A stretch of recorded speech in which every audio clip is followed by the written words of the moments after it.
start recording, right? Isn't that cool? Whoa. It's crazy. All right. What was that? Yeah.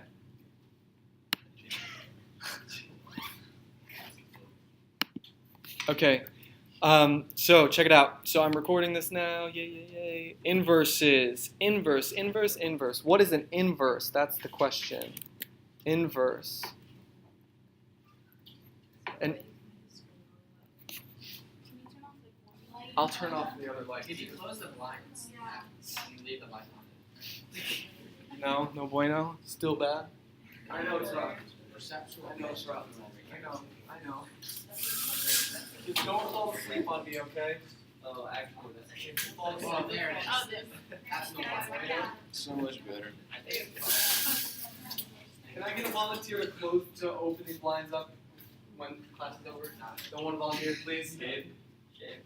Gabe, thank you. All right. Shh. Thank you, Gabe. Appreciate your volunteerism. All right, inverse. Inverse is kind of like the opposite. All right? So if I say 2x, if I take x, let's say, right, and I multiply it by 2, what's the opposite of multiplying by 2? Dividing by 2. So that's kind of like the inverse. The inverse is kind of like the opposite. It's kind of like you're flipping it. Instead of multiplying by 2, you divide by 2. Kind of. Okay? It's like the opposite. We're going to explore this concept now. All right? So how we're going to start exploring it is through these things here. An inverse relation reverses the pairings of a relation. It flips the input with the output. So in this case here, we have the domain, which is basically like x, or the input, goes through the function and gets the output, like the y. So input, function, output. So if I put -4 as my input, it goes through the function and I get -2. As you can see, if I put -2 through the inverse, it becomes -4. You see that? If I put 0 into my function, I get -3. So if I put -3 into my inverse, I will get what, class? 0. Very good. If I put 1 into my function, I get 2. If I put 2 into my inverse, I get 1. Very good. And as you can see here, I put in 4, I get 1. If I put in 1 to the inverse, I get 4. Is that clear? Okay. Now, an important part of an inverse function is that in order for a function to be invertible, it must be 1 to 1. That means for every input, there's exactly one output. If there is something other than that, then the function is not invertible. Okay? But we can still talk about this, so let's take a look at here. Here, -4, plug it into the function, I get -2. So if I plug in -2 to the inverse, I get -4. If I plug in 0 to the function, I get -3. So class, if I plug in -3 to the inverse, what do I get? 0. Very good. If I plug in 1 into the function, I get 2. So if I plug in 2 into the inverse, I get 1. But wait a second. If I plug in 4 into the function, I also get 2. So if I plug 2 in the inverse, there's a chance that I might get 4. Right? So that's not math. Imagine if you hit a button on your calculator and sometimes it gave you 1 and the other time it gave you 4. Right? Clearly it's not working out, right? You give it one input, you should only get one output. So this means it's not invertible. Does that make sense? It's not 1 to 1. Understand that? Okay? It's not one input for every one output. And so the whole idea of inverse is it's flipping the input with the output. The input is the domain, which, what variable do we talk about domain? X. And the output is the range. What variable? Range? Y. So the inverse flips the x and the y. Does that make sense? Okay. So we flip the x and the y. So if we're talking about flipping the x and the y, we have a function here, -4, -2, all these points here. Well, if I'm flipping the x and the y, when I take the inverse, what should I do with these points? I should flip the x and the y, right? So -4, -2 should become what? -2, -4. 0, -3 should become -3, 0. 1, 2 becomes, and 4, 1 becomes 1, 4. Good. So what I'm going to do now is we see that the original points are plotted here in black on the graph. I'm going to plot these new points here in purple. -2, -4, -3, 0, 2, 1, and 1, 4. Okay? Now when you look at this graph, you might see something here. about this line. What is this? Does anyone see anything? It's, go for it. They're not perpendicular. Look, it's not about the lines. Look, it's not necessarily a line, right? So look, you see this pot? Who said that? Symmetrical about the line y equals x. When I take the inverse of a function, its graph is reflected about the line y equals x. Okay, so let's write that down. When I take the inverse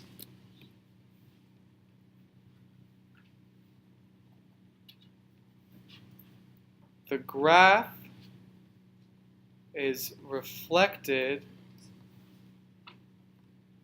about the line y equals x. Whoa, that's pretty cool. Now, you know what else I see when I look at this picture? You know what else I see, class? I see a butterfly. See? Kind of looks like a butterfly, right? And so, right? A little bit? Kind of? No? You guys don't see a butterfly? I see a butterfly. So, I see a butterfly. You guys don't see that a little bit? Kind of? A little bit? You see it? I hope so. I hope somebody sees it. Gosh, I really need a power cord. Well, the reason why the reason why I bring that up is because to me I see like this kind of butterfly, right? You see its like body, it's like wings kind of, right? So I think about a butterfly, right? And one wing is the original function, then its body is the line y equals x, and then its other wing is the inverse. And so I think like God created this, and we're discovering it through math.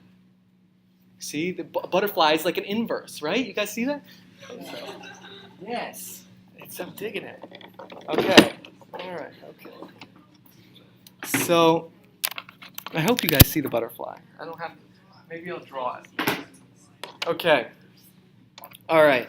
So, an inverse, the graph is reflected about the line y equals x. Now, here's another property of the inverse. If I plug in -4 into the function, I get -2. So, if I plug in -2 to the inverse, what do I get, class? -4. If I plug in 0, I get -3, so -3 gives me 0. If I plug in 1, I get 2. 2 in the inverse gives me 1. If I plug in 4 to the function, I get 1. 1 at the inverse gets 4. Nice. So, what do you guys notice about this and this? It's a butterfly. They're the same. They're the same. Well, what does that tell us? That means that if I plug something into a function and then plug the results into the inverse, I get back to where I came. I get exactly what I started with. You see? That's kind of interesting. Okay? It is kind of interesting. Now let's take a look. Let's take a look what we can learn from this.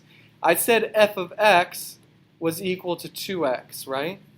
And I said f inverse, by the way, f inverse of x is written like that.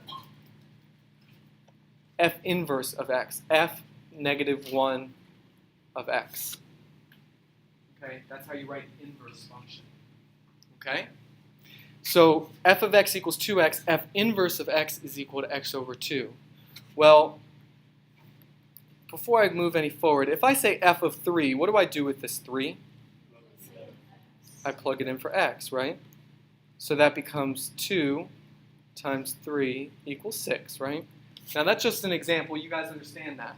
Well, what if I ask you something similar, but instead of f of 3, I say f of f inverse of x? What should I do? What should I do with f inverse? With 3, I plugged it in. With f inverse, I should plug it in. Well, so I'll plug that in for x. And so instead of 2x, I get 2 times x over 2. You see that? You see? All I'm doing is plugging this in for x. You see? Okay, just like I plugged in the 3. Now, what's 2 times x is 2x divided by 2. I cancel it out, and I'm left with x. So wait a second. What is this telling us? This tells us that no matter what the x is, if I plug it into the inverse and then into the function, I just get the same thing back. You see? I did the inverse and then the function, and I just got the same exact thing as I started with, you see? This is actually interesting because what it tells us is that no matter what my function is, if I take the composition, this is called the composition of two functions. Okay? Composition of two functions means I take one function and plug it in the other one. Okay? Make sense? If I take the composition of of the inverse and the original function, it always gives me x no matter what the function is. Okay? If it's 3x plus 2, it's 65x minus 2.8. It doesn't matter. If I create the inverse and I do it right, if I plug the inverse into the original function, I'll get x no matter what. You guys understand? You guys understand? Okay. So that's called the composition of the inverses. And you can use that to make sure you got the right answer. Remember, you were told to find the inverse in the bell ringer, right? Well, guess what? If you find the inverse and you're not sure if you got it right, you can plug it into the original function. And if you wind up with x, it means that you got the right inverse. Is that clear? Okay. All right. So let's continue on. So now we have the next part here, finding the inverse of a linear function. So we're finding the inverse of a linear function. And we got the line f of x equals 3x plus 4.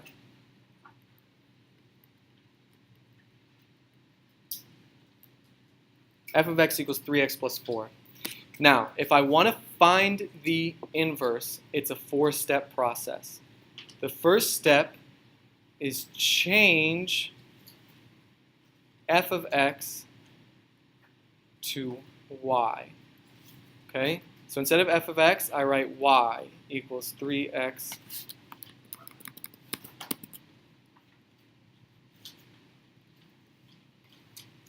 plus 4. Okay? So to find the inverse, that's what I'm doing right now. I'm finding the inverse of my function. The second step,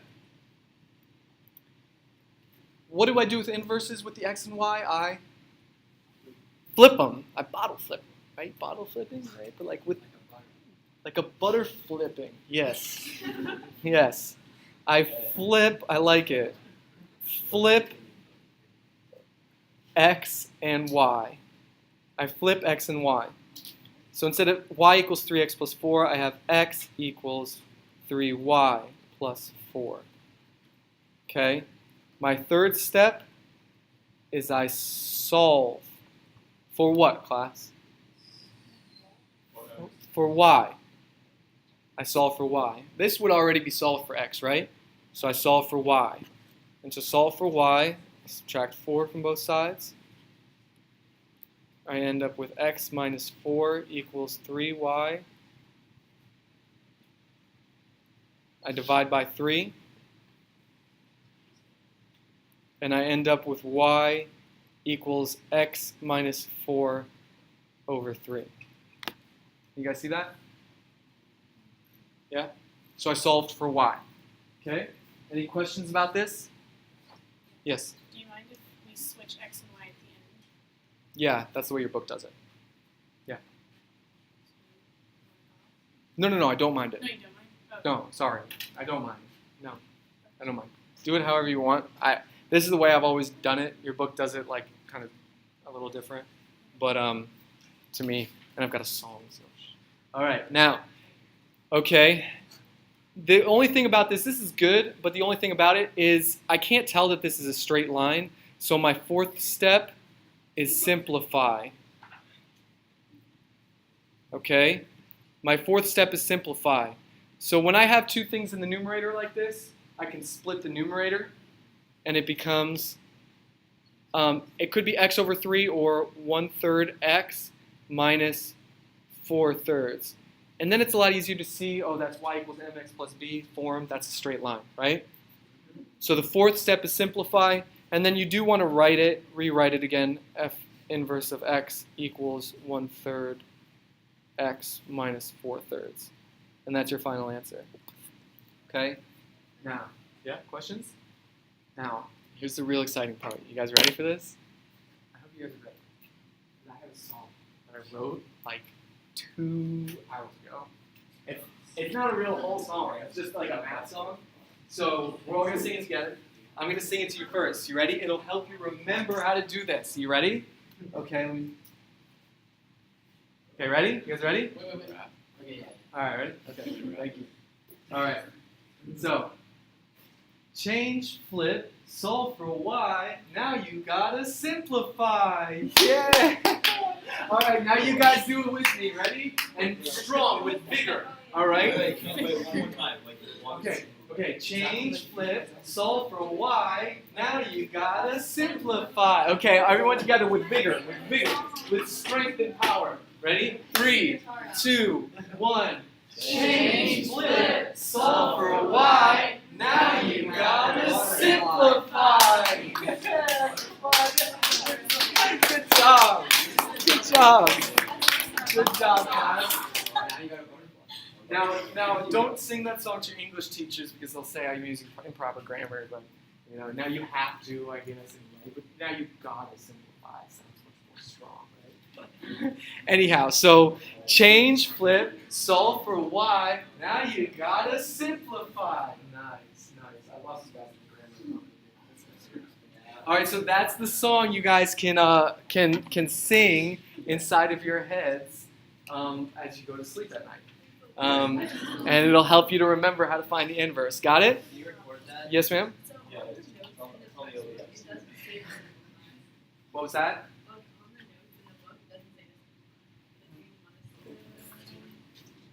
Well, yeah. You know what? I do want you to because you're going to have to graph these functions. And it's a lot easier to graph this than to look at this and graph it. You understand what I'm saying? Yeah? Simplify it to this point. And you're going to see in just a second. Okay, any questions? What? The 1/3 x minus 4/3? Okay, so look, if I have x minus 4 over 3, I can split the numerator. And it could be x over 3, or 1/3 x, same thing, minus 4 over 3. Make sense?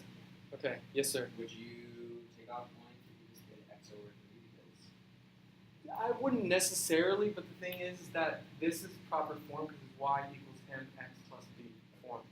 You understand what I'm saying? So we want to keep it structured in the right way because it makes it easier for us in the long run. Any other questions?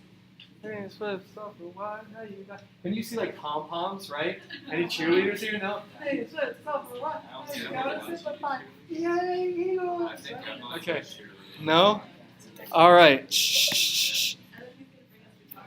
Okay, right? Michael, next time. Okay. Now, shh. Everybody go to your next page as I erase all this work that we're about to do. What? Okay.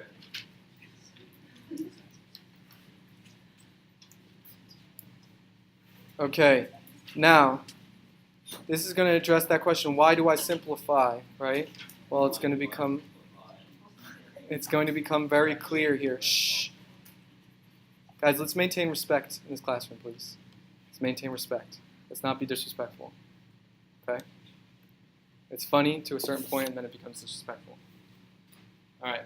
So, first one is f of x equals negative 2x plus 3. So it says, find the inverse, then use composition to verify that the functions are inverses. Okay? So first we're gonna find the inverse. So I'm gonna actually do this on my scratch pad. You should do it in your book. The function is f of x equals negative 2x plus 3. To find the inverse, I change. Y equals negative 2x plus 3. Flip. X equals negative 2y plus 3. Change, flip, solve for y. Solve for y by subtracting 3 from both sides. X minus 3 equals negative 2y. Then divide by negative 2. and we get y equals x over negative 2, or negative 1/2 x, minus 3 over negative 2, which is minus, negative over negative is a positive 3/2. Okay? And here you might see that it's pretty, like you should simplify that, right? It's just like, got a negative in there. So f inverse of x equals negative 1/2 x plus 3/2. Any questions on how I did that?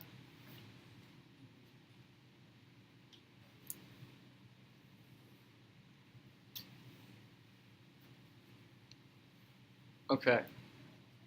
So f inverse of x equals negative 1/2 x plus 3/2. No questions on that? Algebra's good? You guys are bright. I like it. Okay. Now, composition. What do I do? Composition. What do I do with f inverse? I plug it into the original function. I plug it in for x here. Remember that? Because I want to verify that it works. So I take f of f inverse of x, and I get negative 2 times this whole thing here. That's the whole thing is f inverse. Negative 1/2 x plus 3/2 plus 3. You see? You guys see what I'm doing here? Plugging in the inverse into the original function for x. Okay? Now, how do I simplify this? What's my first step? Distribute. Okay? So that becomes negative 2 times negative 1/2 is just 1, so that just becomes x. Negative 2 times positive 3 is negative 6 over 2 is negative 3. And then on the outside I have plus 3. Well, hey, look at that. I end up with x. Oh. After all that, right, all that, you plug it back in, you get x. And that's how you verify that the function that you got here is indeed the correct inverse. Is that clear? Okay. Any questions on this?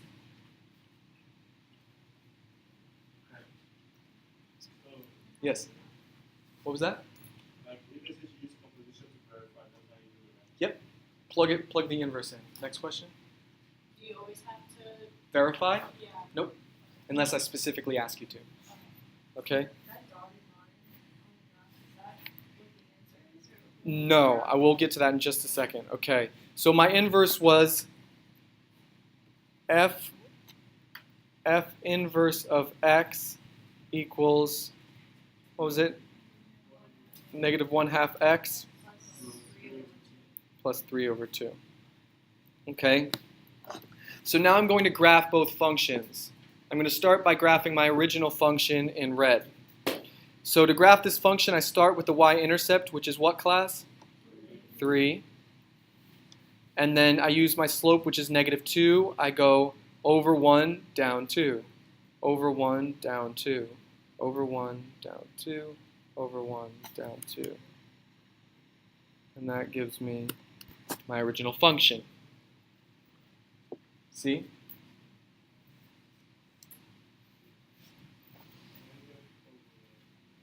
Because it's rise over run. So rise is going, because it's negative 2. So every time I go over 1, I go down 2 because it's negative 2. Over 1, down 2. Over 1, down 2. Right? Does that make sense? A little bit? Because the slope is really negative 2 over 1. Negative 2 over 1. So its rise is negative 2 and it's over just 1. Does that make sense now? Okay. All right, for this next one, for the inverse function, what's the y-intercept? 3/2, which is the same as 1.5, which is right here.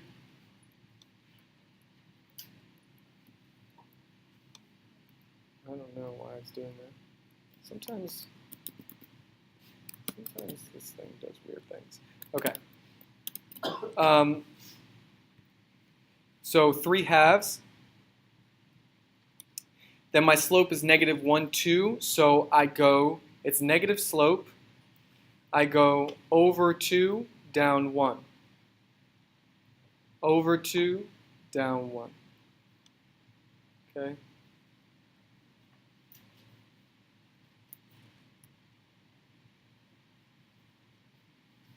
And that's how I get my line.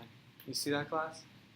And now I've graphed the original function in red and the inverse function in purple. And what do you notice about these?